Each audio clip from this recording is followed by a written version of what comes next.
Good morning to everyone. It's a lovely summer day here in October, so it's really, really nice. So service is a little bit different today, but if you would please stand and join us in Use Me. Now, there are some claps in here, but don't feel like you have to do the over-the-head clap. Just sort of on the side's fine, too. Only over the head if you put deodorant on, right? Watch your rotator cuffs, people. Stretch first. And this is a shout-out to Mary Lou Rouse. She loves this song.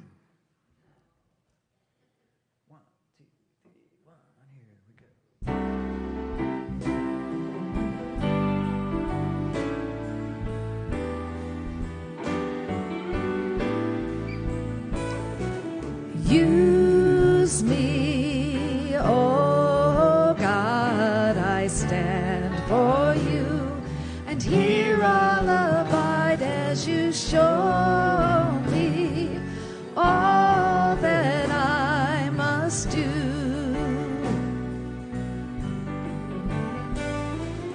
I used to think God was the sun, God is the sun, but God's so much more than the earth or the stars or all of creation. God is creator, all in all, needing us to shine its light as me, as you so used me.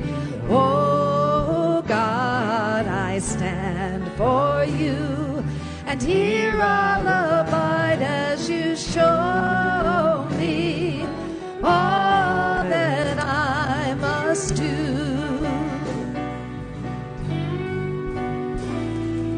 Command my hands, what must they do? Command my life, it's here for you. God is the love that heals all creation. God is creator, makes all things new. God needs us to shine her light. God needs us to shine his light. God needs us to shine our light as me, as you so use me. Oh God, I stand for you, and here I'll abide as you show me all that I must do. Show me all that I must do. Show me all that I must do.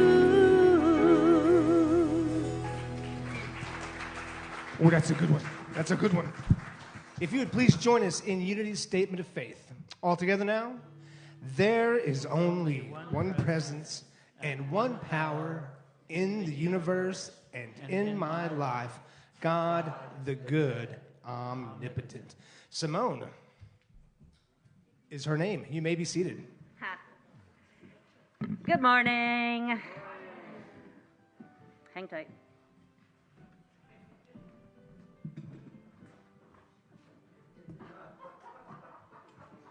I was going to start making stuff up for you. Okay. Please check in on Facebook and tell your friends that you're here at Unity of Springfield. And then would you please silence or turn them off? Whether vaccinated or not, we are currently urging congregants to wear a mask when inside the building. These absolutely stunning sanctuary flowers today were provided by Paul and Sue for their first wedding anniversary.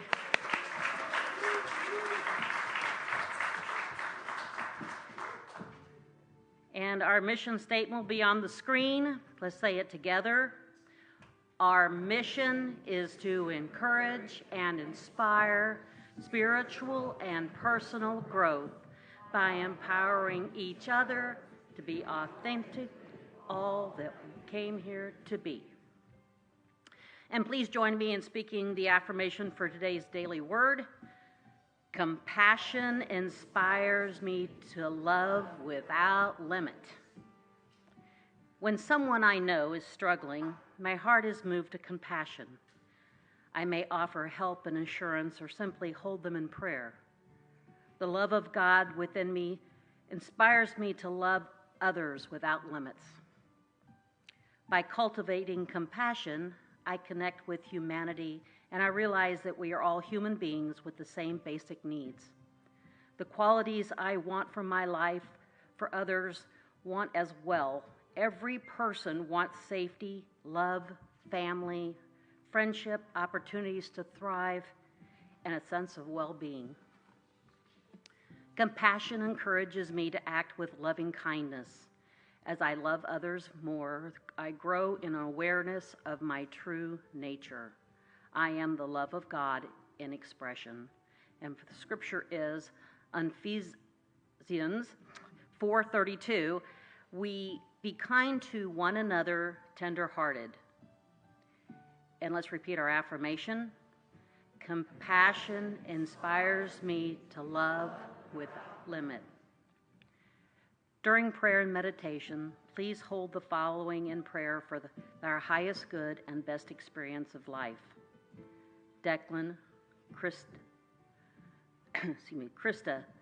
Cindy, Linda, Carrie, Derek, Mark, David, Beverly, John and Jordan, Jesse, Tom, Mary Lou, Mark, Ron, Shirley, Jenny, Edna, Dana, Christine, Fern, Joshua, Jeremy, Sharon, and anyone else who appears in your mind.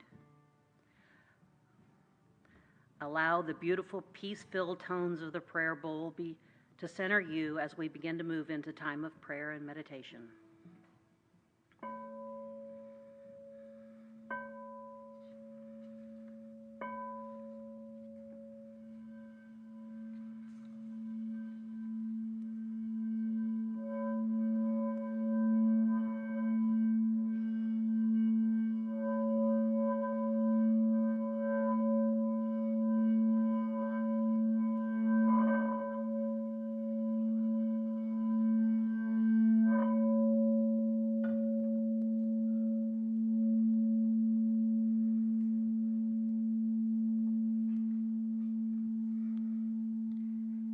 As the sound and vibration from the prayer bowl begin to fade, we center our minds on Christ's presence within each and every one of us. All persons are worthy and deserving of the abundance of the universe. Inhale, hold, and exhale. Again, inhale, hold, and exhale. Begin to relax your body, starting at the top of your head. Relax down through the forehead, ears, eyes, jaw. Relax your neck and your shoulders. Roll your neck and your shoulders to release any tension that you find. Follow and relax your arms, your wrists, your fingers. Return your attention to your heart and lungs. Relax your chest, abdomen, thighs, knees, calves, ankles, and toes. Inhale, hold, and exhale. For those whom prayer was requested, we affirm their healing, prosperity, and guidance. Every person on this planet deserves safety, love, family, and friendship, opportunities to thrive, and a sense of well-being. We affirm these gifts to be present for all peoples. May all be accepted, blessed, respected, and valued. We call forth peace of mind and peace on earth for ourselves and all others. Maintaining our consciousness of prayer, allowing our relaxation and prayerfulness to remain, we continue into meditation.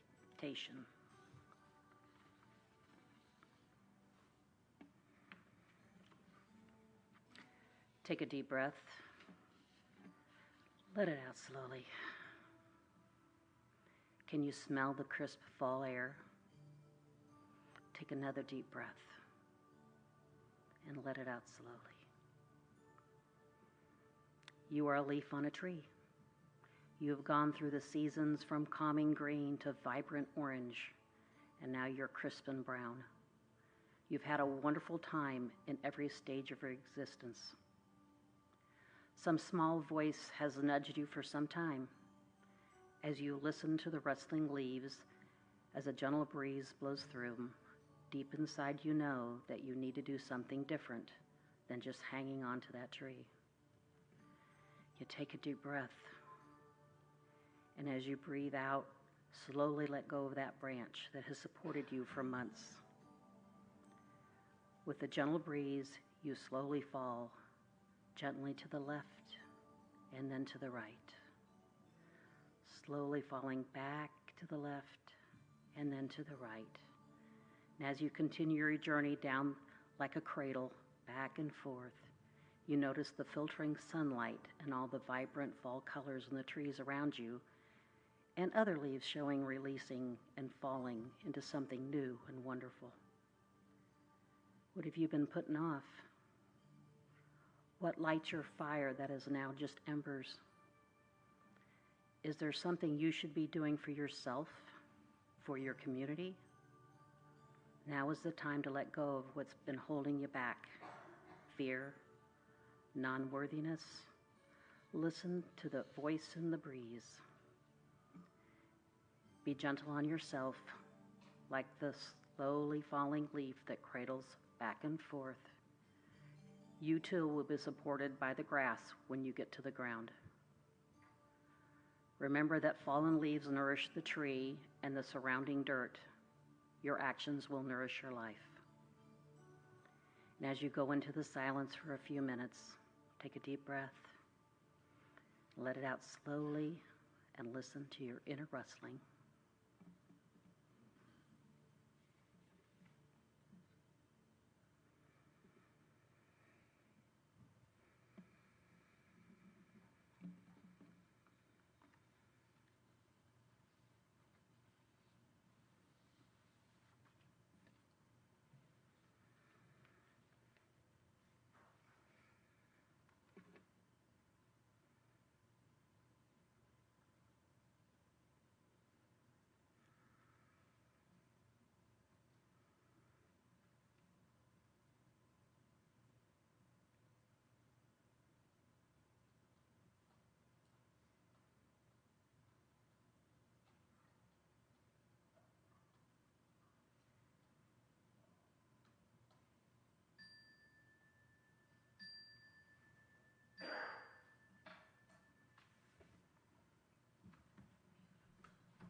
Sorry, we thought we'd do that afterwards.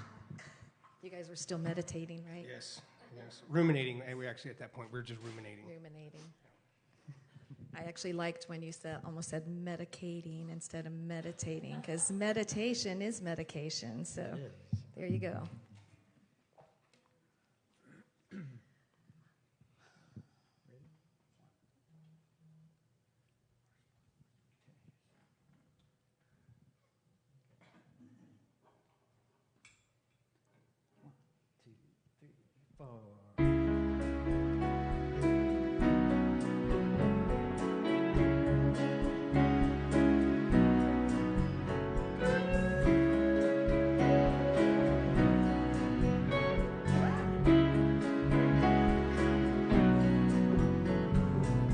She calls out to the man in the street, "Sir, can you help me?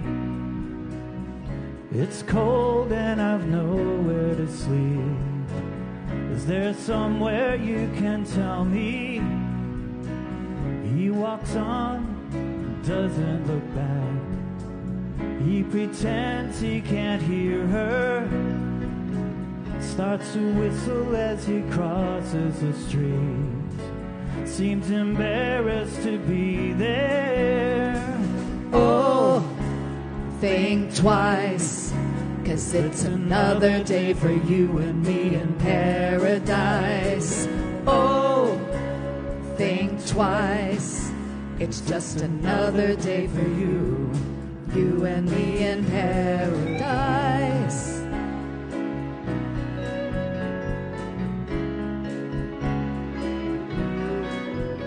Think about it.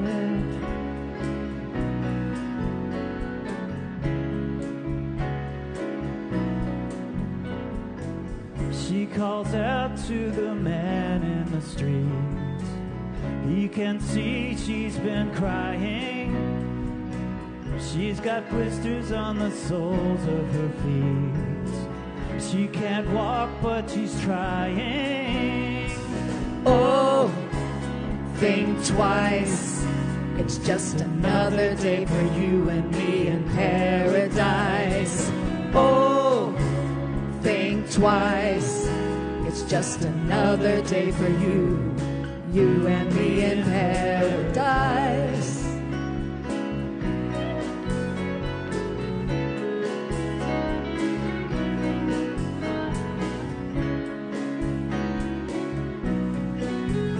Think about it.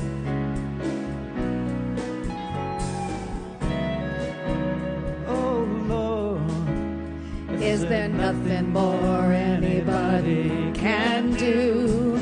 Oh Lord, it must be something you can say. You can tell by the lines on her face. You can see that she's been there, probably been moved on from every place, 'cause she doesn't fit in there. Oh, think twice, it's just another day for you and me in paradise.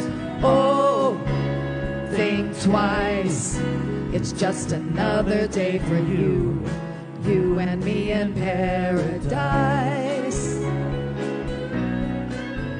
just think about it. Just think about it. Just think about it. It's just another day for you and me in paradise. It's just another day for you and me in paradise. Paradise, it's just another day for you and me in paradise. It's just another day for you and me in paradise.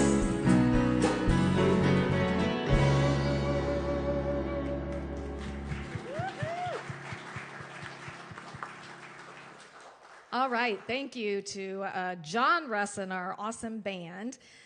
We appreciate all of you so much, and I love that we've moved into a place where we bought this great new license, and so we can do broader music, and this song is so perfect for what we're going to be focusing on today. So first, I just want to say good morning.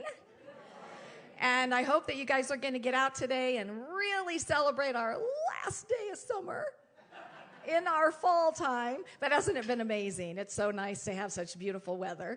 And I want to say welcome to everybody. I see some are here for the first time, and we're just delighted that you're with us, and hope that you enjoyed today, and hope that you'll come back and join us again. And we've got some guests here this morning that I'm going to introduce in just a few moments. So how many of you are familiar with John Pavlovitz? Quite a few of us, actually. Yeah, John Pavlovitz. I love John Pavlovitz. He is an author, and he's a Christian preacher who is a very progressive Christian. And he has a new book out called If God is Love, Don't Be a Jerk. and so, I mean, literally, this book is brand new. And so I got this book and I started to read it. And I loved what he, starts out saying. And this is what he says. He said, Jesus gave us only one job. And that job is to love, period. To love, period. And we talked last week about the love the Lord your God with all your heart, your soul, your mind, and your strength. And we talked about that, as Jesus, our great master teacher and great metaphysician, shared with us, he said, this is the first great commandment, but the second is like unto it. And really, it's a beautiful formula that he gave us, because he told us how to love God with our whole being. And he said, you do that by loving your neighbor as you love yourself. And so last week we talked about opening ourselves up to really receiving and allowing ourselves to experience that pure, unconditional, infinite love that God is. We talked about allowing ourselves to move beyond these ideas that we're somehow flawed and that we don't deserve, or that we're not worthy of all the good that God has for us, that God is love. God doesn't withhold love because God is love. And as expressions of God, as expressions of the divine, we are here to be that love in the world around us. And, from this place, we can open ourselves up to recognizing that our job is to love all people. That's pretty easy, isn't it? To love all people, no matter how different they are from us, no matter what their economic level is, what their education level is, no matter what they look like, no matter what they do for a living, no matter how they might smell, how different they are from us.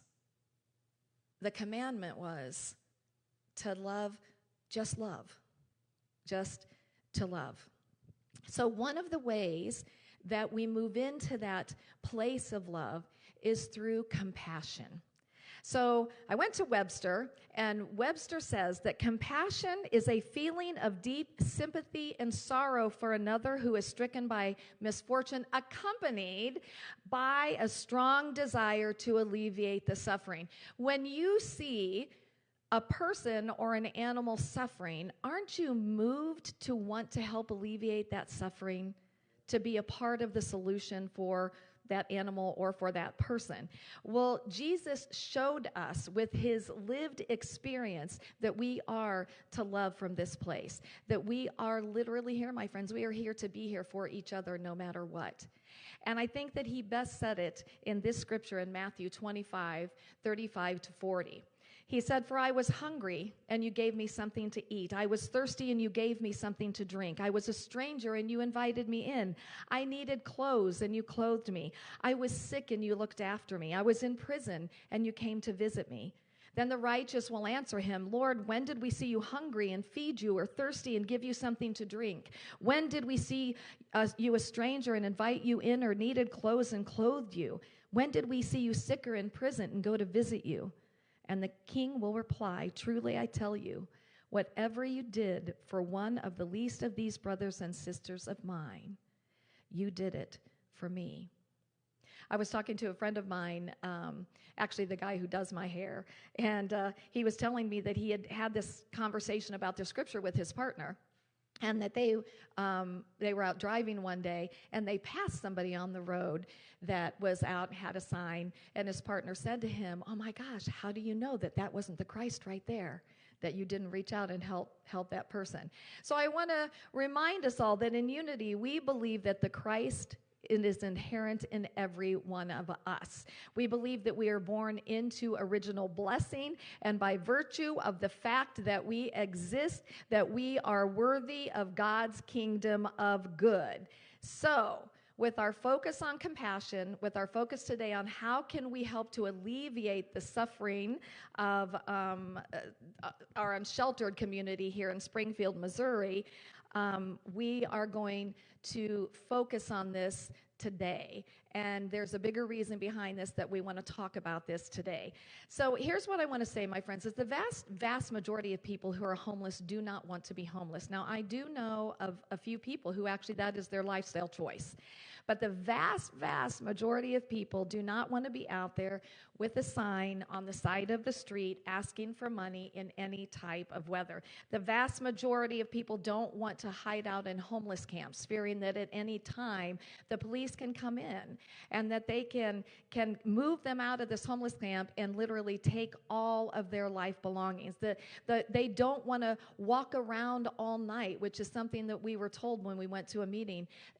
In the wintertime, a lot of times they'll go out and they'll walk around all night because that's a way that they can keep warm.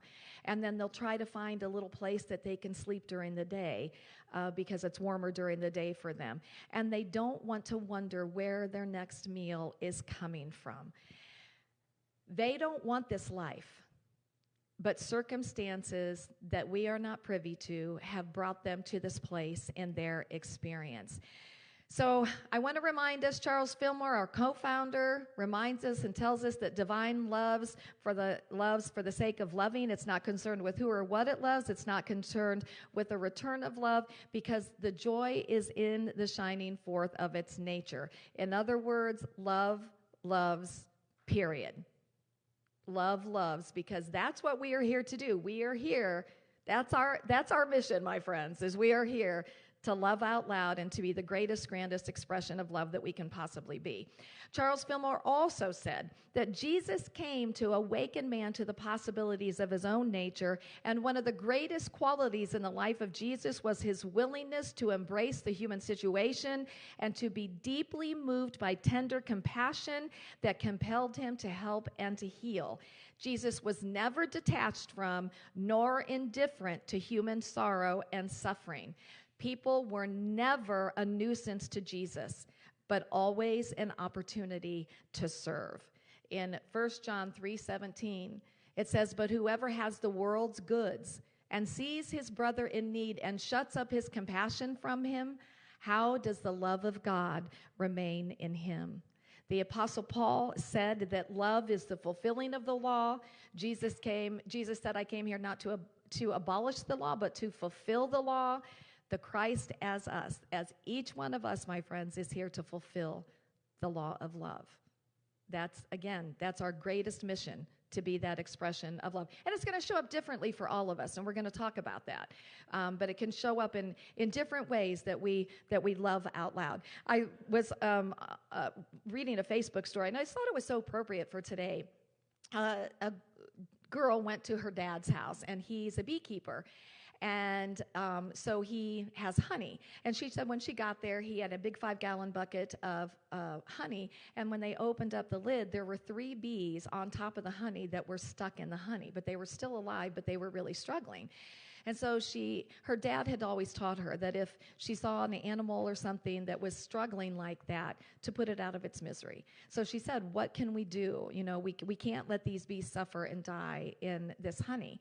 And so he got a yogurt cup. He took these 3 bees out, and he put them in this yogurt cup, and he set them out in the back. Now, there were all kinds of other bees that were swirling around at the time because he had just gotten the honey out. And so a little while later, they went out to check. And 2 of the bees were already gone. And what they saw, because these were all female bees, was that the female bees were in the cup and they were licking the honey off of the bees so that the bees would then be okay and they would fly. And I just thought that is such an appropriate story for today, that there are so many things that we can do. It doesn't mean that all of us are going to get out there and be on the street outreach team, and we're not all going to be the ones to come in and help with cold weather shelter, but I promise you, my friends, there are things that each one of us can be doing that can help our unsheltered community. And it is a real need. Our city right now is telling us that we have maybe 400 unsheltered people, but what we actually have is a minimum of 1,200 sheltered unsheltered people. And these include families, and they include teens, and they include children. And so this is really something for us to really wake up to and be more present to. Now, here at Unity of Springfield, one of the things that we are pursuing right now is opening a cold weather shelter. And we have gone through the fire inspection. There's a few things that we have to get done, but we will soon be done with that. And so today is a little bit different than normal for us here on a Sunday morning, because one of the things as we sat down as a board and talked about this is that this is a whole community kind of a thing. Whether you're watching online, whether you're here with us today, this is a whole community buy-in. And we really hope that you will find a way to become involved in this bigger picture here. Now, I do want to encourage you, and so here's what I want to tell you. Reverend Chrissy Love was going to be here today, and she just wasn't able to be here. I'm going to tell you a little bit more about her in just a moment. Chrissy is the minister of the Connecting Grounds, which is a church on Chestnut. And she is really the main person who has, she is beyond amazing with what she has done with our unsheltered community. And then how she has reached out to really integrate volunteers from everywhere. TCG outreach volunteers and the Connecting Grounds. These are things on Facebook that you can get onto and you can join. And if you get on the TCG volunteer page, that will let you know what their needs are, whether, some of their needs right now, and I'll tell you this right now, they need blankets. They need men's shoes, size 9 to 13. They need men's pants, jeans, size 28 to 34. If you have some of those, please bring them here, and we will make sure that they get to the outreach center. Now, there was a group of us that got to go a couple weeks ago to a street outreach meeting. And what this is, it's so awesome. What they do is that in the winter, on most nights, there's a teams of people that go out in box trucks and in vans from about 6 o'clock to maybe 10 o'clock. They go and they drive where they know that homeless people are going to be. They stop along the streets and they just ask them if they need a cup of coffee. But they have in these trucks and vans, they have all the things that they may need. If they need shoes, if they need clothes, if they need blankets, if they need medical care, they have all of that in their vehicles for that evening. And there were 9 of us there from Unity of Springfield, and that really excited me because we've talked about it. It's time for us to get out beyond these walls and to really live what we know to be true. So we're excited to be a part of that. There's so many other things that this outreach does for our unsheltered population. I want to tell you a little bit about Reverend Christy Love, because I want you to kind of know this woman. And so here's one of the things, is that she was just given the Springfield Business Journal's honor of being one of Springfield's most influential women in 2021. That's a pretty doggone big thing right there. So in a Facebook post, a friend of hers who had nominated her, here's some of the things that she said about her.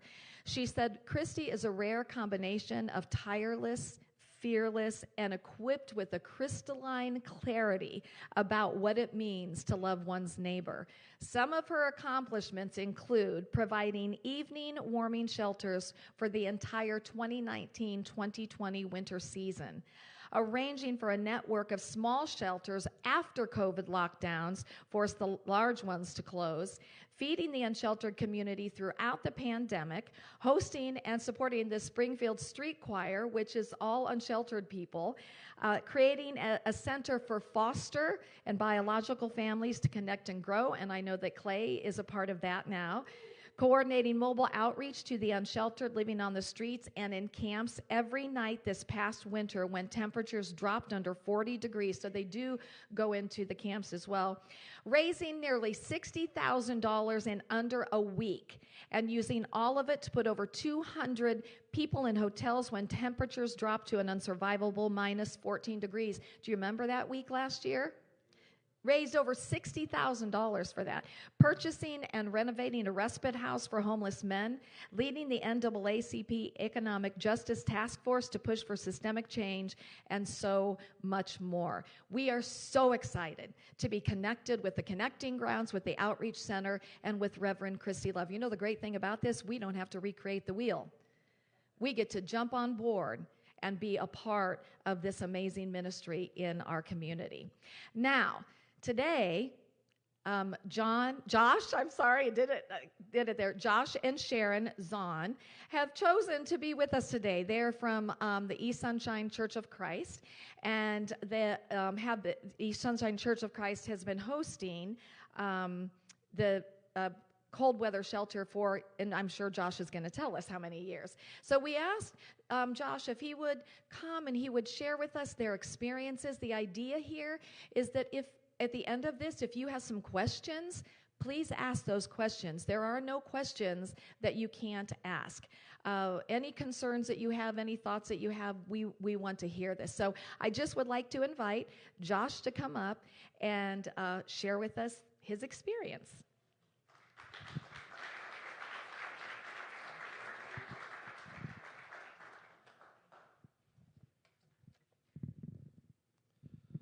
Thank you, Sue, and thank you for letting me be here this morning. I am just so thrilled to be able to come share with you all our experience and how we came to be part of the effort and the ministry of serving our unsheltered here in the community. I was very inspired. The song that we started out with, Use Me, I didn't know that song at all. And I thought, boy, does that ever set a tone for what I wanted to share with you all? And certainly, in many ways, this is not rocket science at all.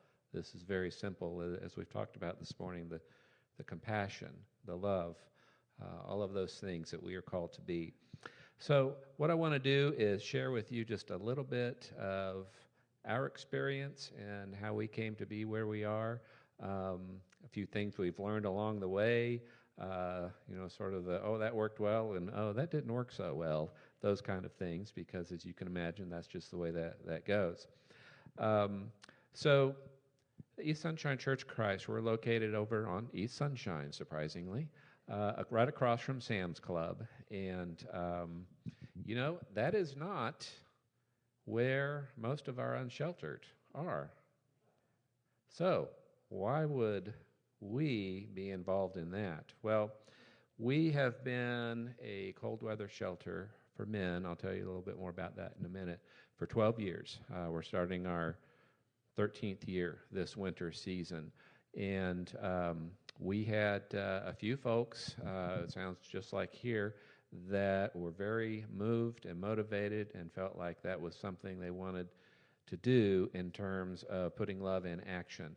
And so what we did was we went through all the hoops of, whether the fire marshal and all those things to look into to see if we could do that, because we have this wonderful building, this facility that, like a lot of churches, you use it on Sundays and maybe a couple times during the week, but then it's just sitting there. And so part of the idea there was, how can we use our facility in better ways to serve the community? And so there's a variety of ways, so this was one of them. And certainly the whole idea there of putting love into action and to be able to serve those in need. And so what we focused on then was being a cold weather shelter. And at the time, I think the only other group that was doing anything was, to any scale, was Salvation Army. They have a long history of being involved there as well. And so we talked a lot and learned about what was going on in the community and all that. And so basically, we viewed this as a ministry. This was part of our mission as Christians in this community and how we can minister to those in need. And so that was kind of the thinking there. What we learned and what we focused on was, as part of our mission, is we wanted to be able to provide a warm and safe environment for men during cold weather. a safe place to sleep, a warm place to sleep. Now, there were many other things that we could focus on too, because there are plenty of other needs out there. We didn't have resources to be everything to these men, and so we focused on, we want to be able to at least provide a warm place safe to sleep. And so that's been our focus. We also chose to focus on men as a cold weather men's shelter. One, because many, many more men than women in this community were unsheltered and have that need. Not that we didn't want to also serve women or families or whatever else. Through the Council of Churches, Safe to Sleep focuses on unsheltered women as well. So there were some other resources, but we felt like, well, we need to focus on something to start with. And so in the first few years, we probably had about 20 or so. And then as things started building, we got up to 50 and thought, wow, that's a lot. Well, in the last couple of years prior to the pandemic, there were many nights where we would have over 100. And we have a big gymnasium, and so that's what we were using. And so obviously that talked about the need. One of the things that, again, as I said, we're way out on East Sunshine. Most of the men are spread out through the city, concentrated in different areas. How do we get them there? It's a noble idea to want to use your facility, but if they can't get there. And so early on, we borrowed a church's, one of those old church bus, like an old school bus kind of thing. And we had a guy who had a CDL license, and so we had transportation, go pick them up. And then we had church vans, and we have a variety of different ways, and now we're to the point where city utilities provides transportation, and that's one of the things I think that, and Sue, I heard you talking about what Christy's done, who, amazing, absolutely amazing, but it's this idea of collaboration. It is so encouraging in the last few years, the community awareness for the needs of our unsheltered friends, and so many people are responding. A few weeks ago, I was over at Asbury United Methodist. They are going to be a facility as well. And, the last year during the height of the pandemic, where we were forced to, we couldn't have more than 50 people because of the physical distancing requirements and all of those things. And so many in the community have responded. And so the collaboration, what you all are considering here, is just amazing because we all can play our part in some different role. And so it's been really a good experience in that sense. The other thing I wanted to mention is just kind of a few of the things of how it works for us. So we are open every night that the temperature is 32 degrees or below. And so, and we have it set to where we have the men there, and we open at 8 p.m. So what goes into that is, of course, many volunteers serving in a variety of roles. And so we need folks for checking in. We need folks to stay overnight. We need folks who are setting up coffee or, fixing a small snack or something like that. We need folks for transportation. We need folks for donating things. There's a variety of things, and so there's a role for many, many people, and we have some volunteer coordinators who serve in that role. And so we get them there at 8 p.m., and prior to the pandemic, we were able to serve a little food. We weren't able to last year other than some coffee and maybe some little snack bar kind of things.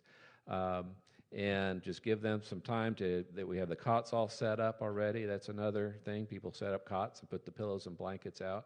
And so the men would come there and just give them a little time just to relax, have a cup of coffee or hot chocolate, and most of them are ready to hit that cot anyway, and that's great.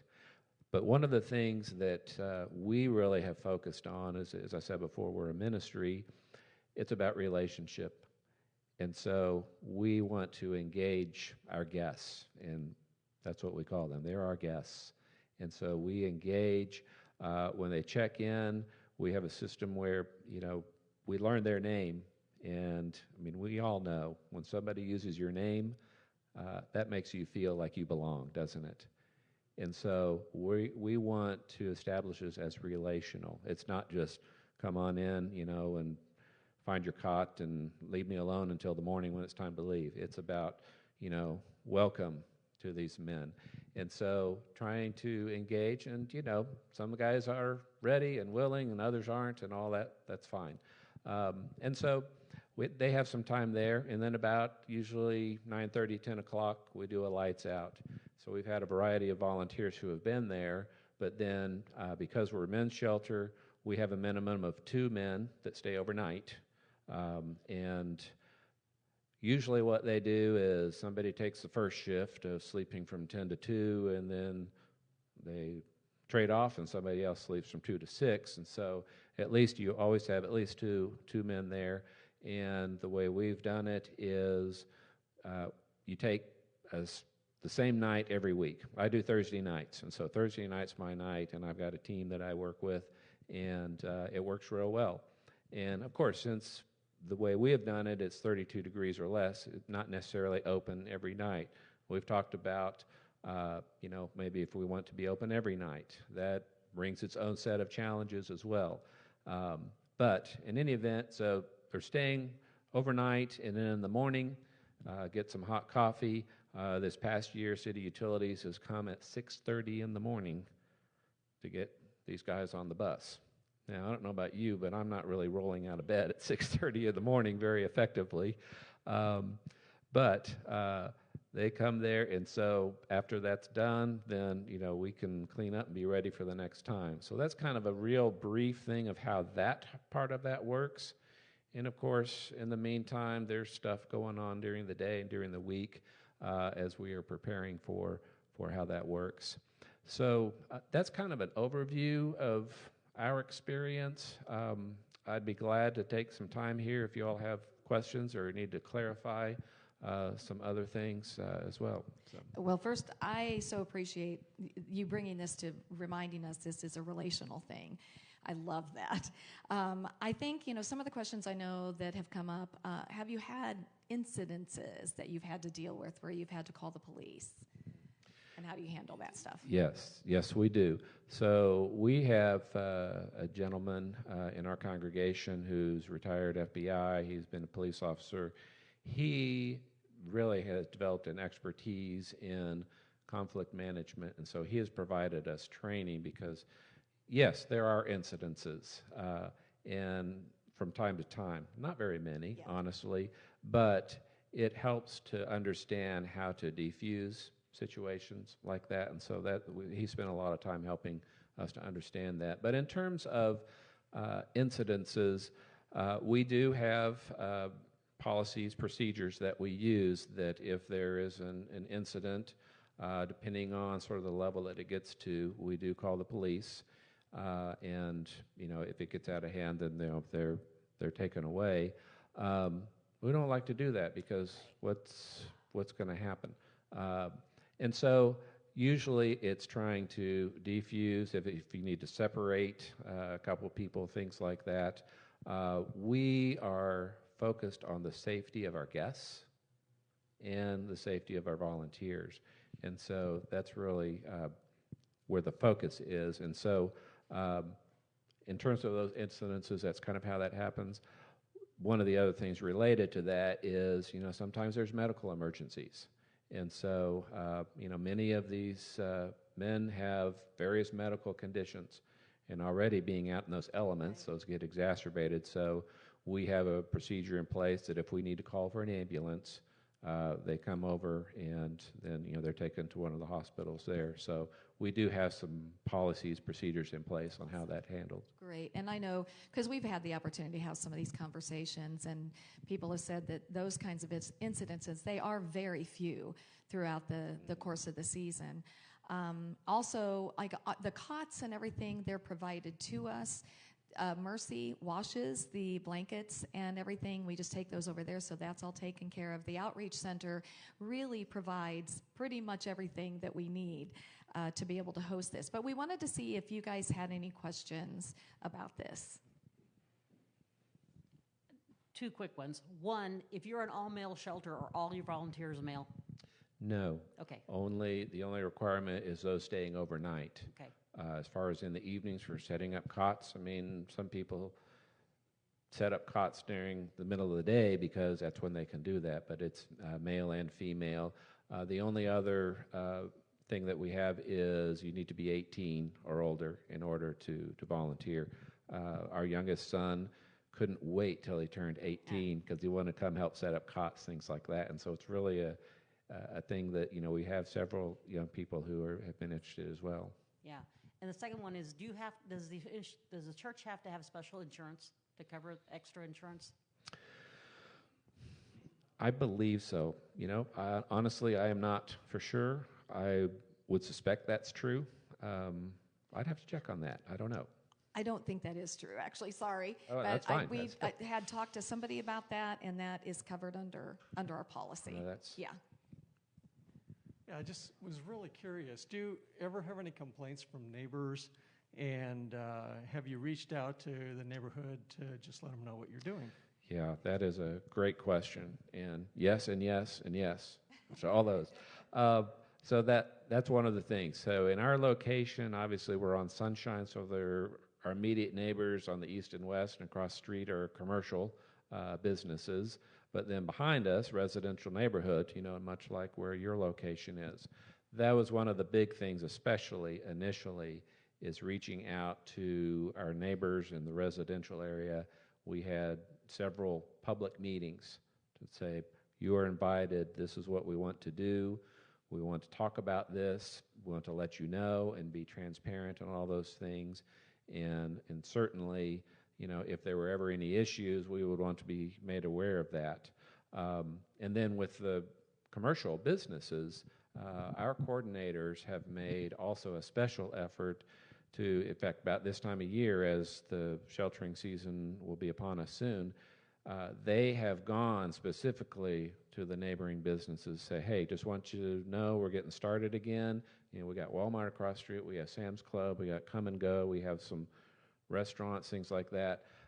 Goes to everyone, speaks to the manager, says, just want you to know if there's any problems and all of that. And I tell you what, they are so responsive and welcome. Several of these businesses says, oh yeah, actually we love it because we know what you guys are doing, and we know these men are going to be here, and we do whatever we can to help as well. And so that's not to say that from time to time there might have been incidences or whatever, but the communication, transparency has been very key. So I would encourage that for you all too.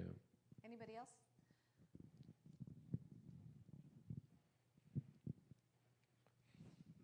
I just had a couple. One, I know dealing with people who are out on the street, there can be, they can carry insects with them. Do you have to deal with that? Do you need to prepare for that or have extermination come in? There are certain ones that can be problematic. That's the first question. And the second one is, are there regulations and stuff for like dispensing medicine, like giving aspirin or giving something? Is there something you have to do to prepare for that? Right, both of those good questions. So, what we have done is,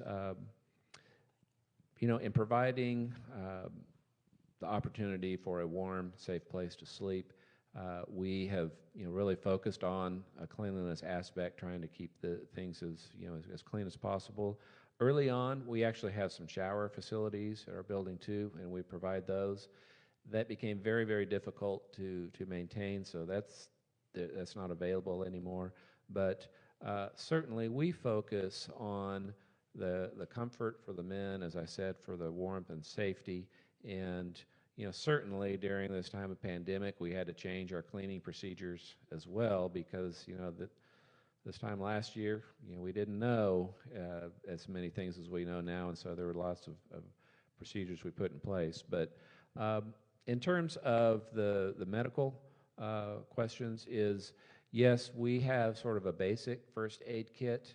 We are not in the business of trying to be doctor or anything like that, and so many of these men are on various prescription medications, and they manage those themselves. We do provide basics such as a Tylenol or ibuprofen or Band-Aids, things like that.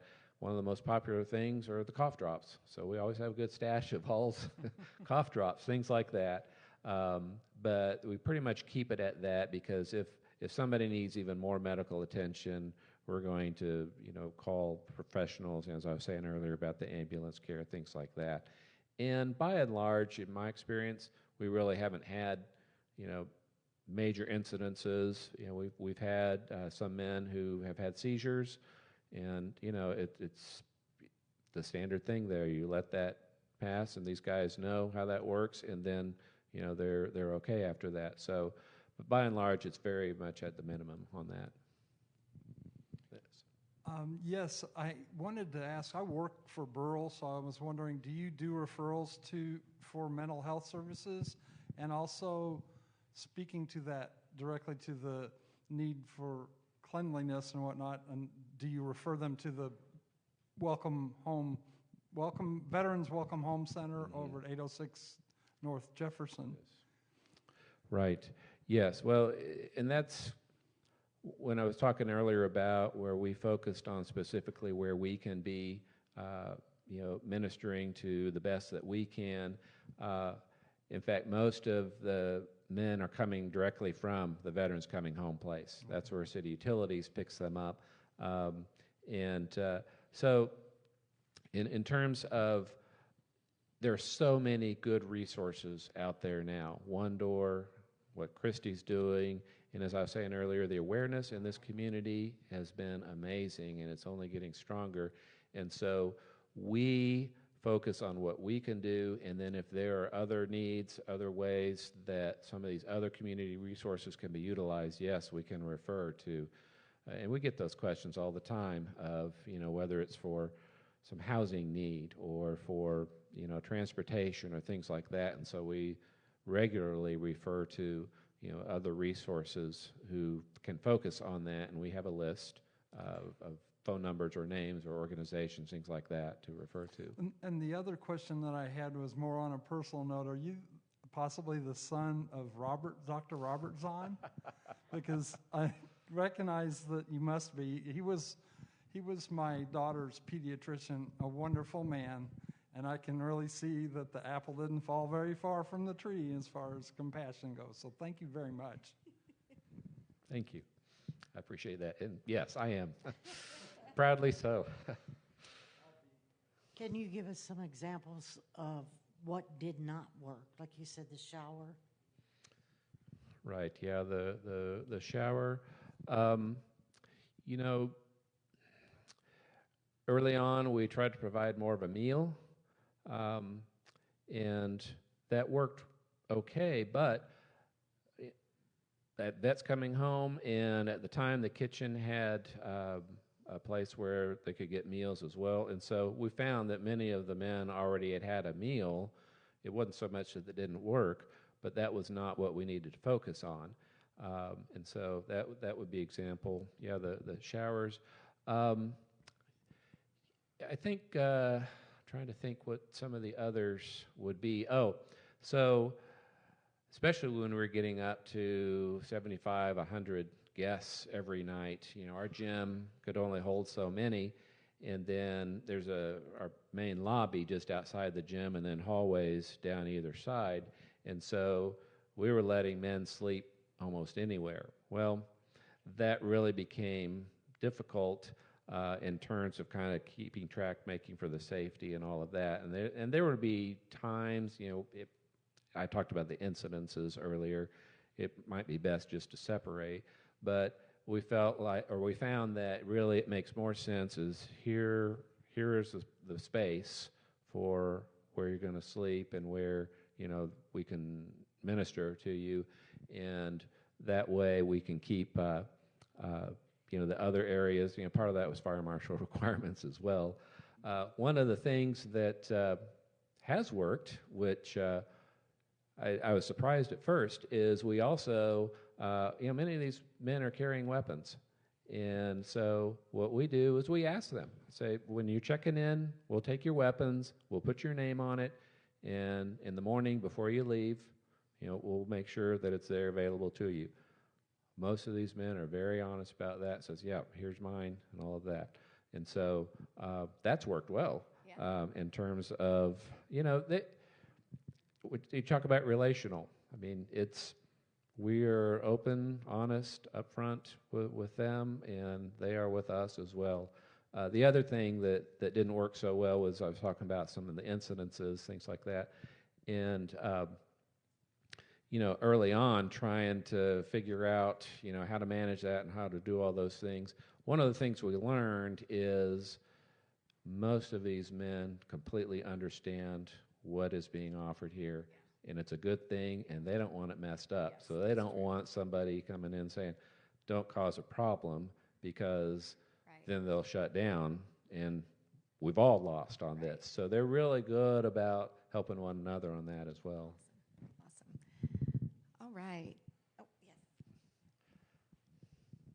Just building on mental health, I was wondering, if you had somebody actively psychotic, I mean, if that is happening, do you still, if they're safe and calm, there's no intervention? I just was curious about that. There's mental health issues sometimes, and are those grouped with medical? Do you have a protocol to deal with that, or is it just kind of a case by case? We have sort of guiding procedures on that. Yes, certainly many of our guests are dealing with mental health issues to varying degrees. As volunteers, most of us, we're not professionals. That's not my background. But in terms of most of the incidences, really, these guys may show up drunk, or they've taken whatever drugs, and that's been more often the case of why there might be incidences. And so, most of the time, even if they show up drunk, they go crash on the cot and they're gone till the morning. But that's the kind of thing that's part of the training, is learning how to deal with some initial things. But clearly, we don't have the resources to be able to do more than just kind of respond and then refer as resources best as possible. We do have, I'll just say one last thing on that. We do have sort of criteria that if one of our guests has too many incidences or has done something that kind of crossed the threshold, we have to ban them. And you hate to do that, but at the same time, when you're looking at what's good for the most, occasionally that's happened. But thankfully, we haven't had too many incidences like that. All right. Those were awesome questions, you guys. And I know there's going to be more questions as we move forward with this. We may be reaching out to you again because you are a wealth of information. Thank you, Josh, so much for being here today. Thank we you. appreciate Thank you you very much. so much. Thank Appreciate you. it. Yes. What a great ministry, huh, to do that. Yeah, thank you. All right. So this is the end of this part for today. Thanks for hanging in there a little bit late with us today. I hope you'll come back and join us on another Sunday when I do a regular talk. But this is so important that we're talking about this and that we're getting outside these walls and doing these things. So, okay, as our band comes up and as actually Simone comes up too, our ushers, this is a time that we have to support our ministry. And you can do that various ways, through PayPal or through Tithely. You can give a check or cash. And I'm just going to invite you to take the energy of whatever it is that you're giving into your hands and into your heart, and let's bless it together. Divine love through me blesses and multiplies all that I have, all that I give, and all that I receive. And thank you, God.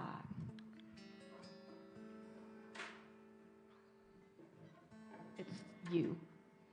Is it me? We're going to do Am a I song starting the called announcements? All the Good. We're going to do that. Oh, sorry. Yes, that's okay. She's got some announcements. Okay. All right. I'm going to start it, and then there's Susan right behind me and Jessica right behind that. So I know when I came in, you all going, does she not know she can't wear white after Labor Day? So, Who thought that? I'm going to correct that because, we had the yard sale, get rid of all your stuff, but now we're going to have the fall fashion women's boutique to build the new wardrobes up. So that's what I'm going to do. So October 12th, 22nd, I was on the wrong notes. On October 22nd, it's a Friday evening from 5:30 to 7:30. We are going to have our fashion boutique. We've done this before. Generally in the fall, I like to kind of keep it in the fall and winter patterns. You can bring in any time, and we'll store it in the back. Clothes, fall clothes, good condition. If there's holes, they're meant to be holes to begin with. Please make sure they're clean. They're priced. That is highly encouraged. If you've got shoes, purses, accessories, bring them in. Nothing over $20. So you can do a lot of shopping for your money. So Friday evening, come have some appetizers, some beverages as you shop. It's a great way to release stuff. And then for some of you to kick off a new wardrobe. So I do need volunteers to help set up starting at 3 o'clock on Friday, so we're ready by 5:30. And then again to pack up the stuff at 7:30. And if any of you have racks, I could use those also. So please let me know if you have any questions. You can donate, whatever. And I totally appreciate you. So come join us on the 22nd.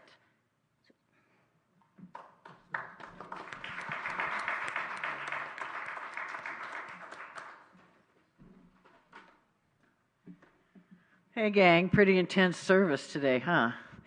So I want to share a little bit of wonderful news with you in case some of you haven't heard, and for those of you online, wherever you are.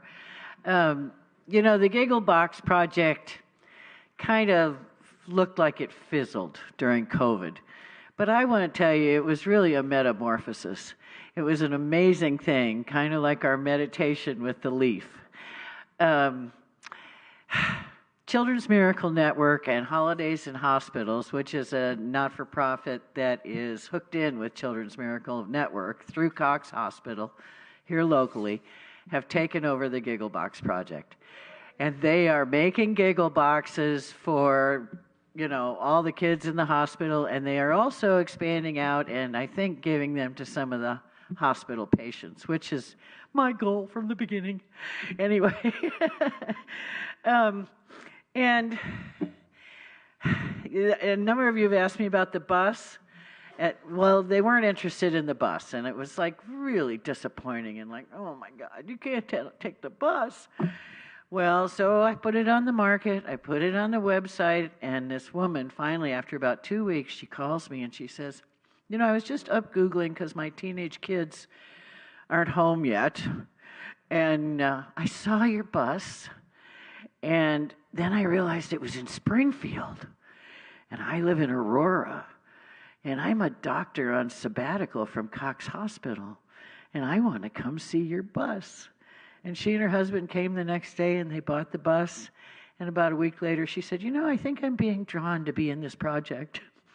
And I said, I know you are. So just be patient. When stuff is weird and funky and you're getting all nervous about it, just stop and trust that everything will work out ideally in its time. So now that we're done with that, first off, I want everybody to raise their right hand up in the air, please. And I want you to reach down and go like this, because every single one of you helped somehow, some way. You deserve a pat on the back for Giggle Boxes. All right, and the other thing is we're doing this mat thing now for the homeless as well. And apparently I was the first one in the church to step up because I like to weave. But we have several looms available, and I'm pretty sure we could come up with some more. You think so, Don? Good. And we're meeting Tuesday. We picked an afternoon time because the evening time didn't work for many people the other day. So we'd love to have you come. We need people to flatten and cut bags. We need people to bring bags, and thank you all for keeping your bags coming. We're making these sleeping mats for the homeless out of recycled Walmart bags. How cool is that, I can't think of a better use for a Walmart bag. Anyway, and let's see, we've got... we need weavers, we need crocheters to help crochet the straps and the tie things and that stuff, and loom makers and bag preparers. So we'd love to have you, and we're going to have this training next Tuesday at 2 o'clock. Darlene Hahn, the one who started this whole thing, is going to be here to teach everybody. So please come on. We'd love to have your help.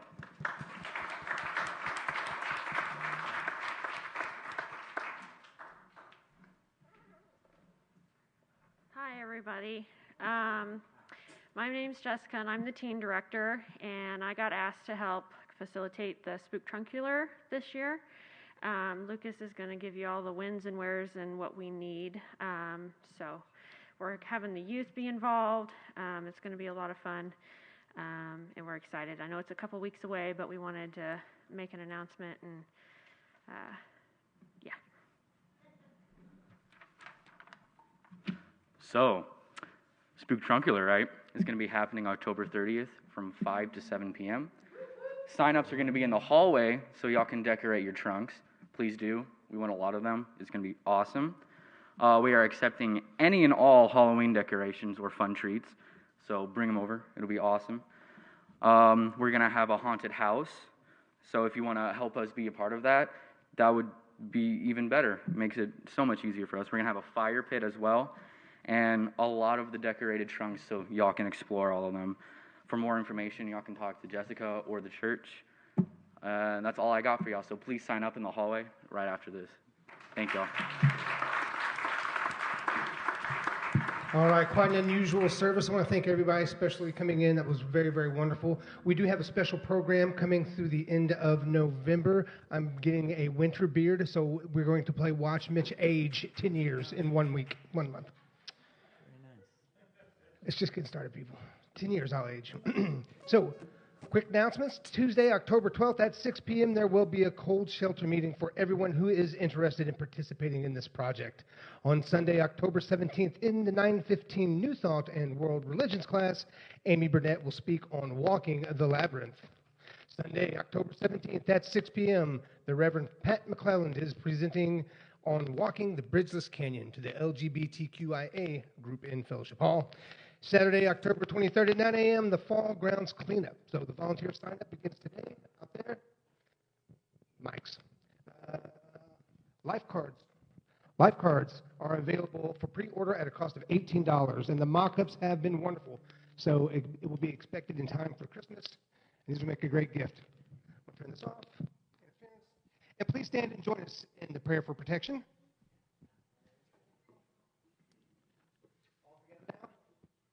The light of God surrounds us.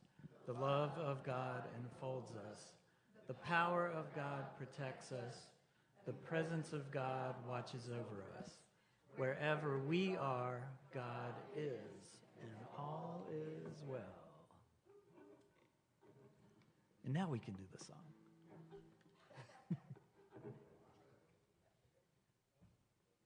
It's hard to remember all these words. Yeah. When you see it. Okay. 1, 2, 3, 4.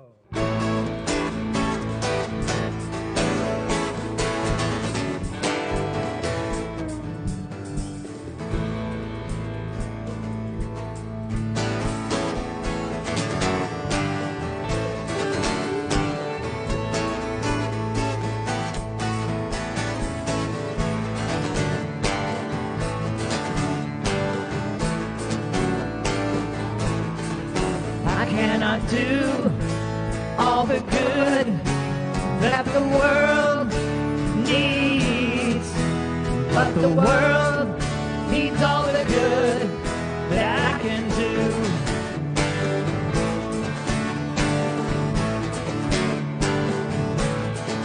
I cannot do all the good that the world needs, but the world needs all the good that I can do.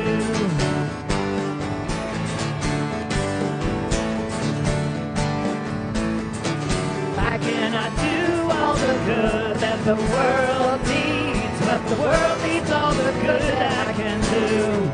I cannot do all the good that the world needs, but the world needs all the good that I can do. I cannot do all the good that the world needs, but the world needs all the good I can do. I cannot do all the good that the world needs, but the world needs all the good I can do.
the world needs all the good I can do. I cannot do all the good that the world needs, but the world needs all the good I can do. I cannot do all the good that the world needs, but the world needs all the good that I can do.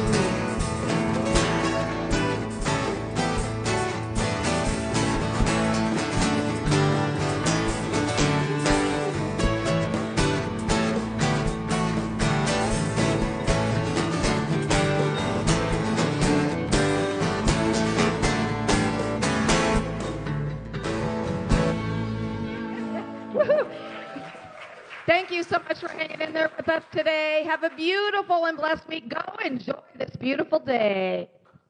Thank